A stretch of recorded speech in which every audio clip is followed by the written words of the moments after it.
Naglakad lang naman dapat may nadampot pa akong saging. Ano ba yan? Hulog ng langit. Charis.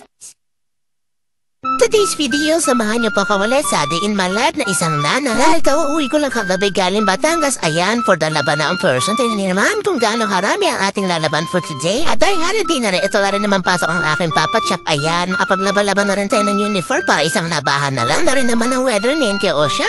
Hello mga loves, good morning. Tapuan man. Lalabas si Ari, laundry day tayo ngayon guys. Kahit Monday, nandiyan ka nakapalo pa ng Sabado kasi ay uuwi ko lang kagahapon, kagabi, galing Batangas. So ayan, back to reality na tayo. Playpasok na tayo sa Mamtek. So ayan mga loves, so matapag po pala i-menu lang sa support niyo pa rin. Salamat, bye-bye. James.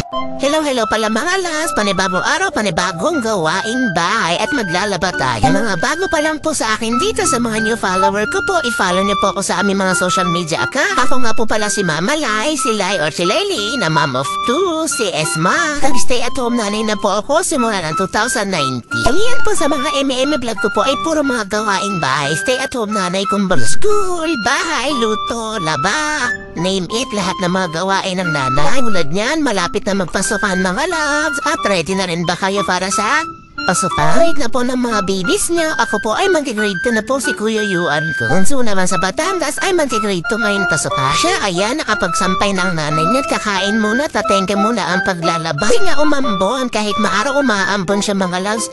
Inisip ko na lang kumain na lang muna kami mag-asawa at wala na rin naman siyang pasok. At nandito lang naman si Papa siya, kumakain na naman ako ng almusal. Pero hindi naman po talaga ako nag-almusal. So tignan niyo naman kung gaano ako limlim bigla. Stop na ang aking pagsasampay sa labas at ayan niya tinengga ko muna din at mamay aaraw din naman yan. At bigla naman umulan at umambon, ayan mga Mars, kaya ayan, tengga muna tayo. Ito kasi ang ayaw ko sa gantong weather ay paiba-iba. Mamaya aaraw na yan at makapagpatuloy na tayo ng direct. Karang ayun na nga mga love, suminto na nga yung ambon, ayan nakapagsampay na ako at meron na naman isang nanay na masaya at makakapagpatuloy na rin tayo sa waka. Ayun ba, kailang mga laban nyo mga loves? Ako kasi nila ako nakapaglaba ulit kasi nga kauwi ko lang galing Batangas. Ito nang siyasabi ko, a day in my life na isang nanay hupas pa rin, wala pa rin ba? Bibili nga rin pala muna ako ng pangsopas namin at mga Mars. Tingnan niyo naman, nakadampot pa ako sa gilid ng kalsado. Opo, binalikan ko, baka may-ari pero wala. Siguro meant to be na talaga sa akin.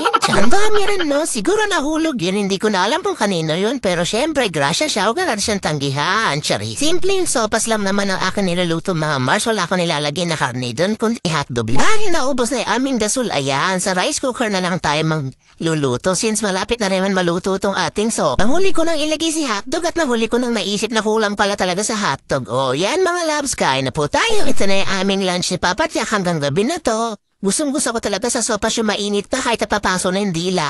Labas na ako niyan mga loves at yan kinuha ko na yung mga sinampay ko. O diba may masaya na namang nanay nakapatuyo na tayo. Instructor tuyo na talaga sila. At eto mga loves, meron pala kami nilambutan na dala galing sa puno ng parents ko sa Batangas. O siya kain na muna tayo at gustang upuan ko lang talaga. Nakatamis lang naman eto mga loves. O siya, ito lang ang ating kanap ngayong Lunes. Salamat sa panonood.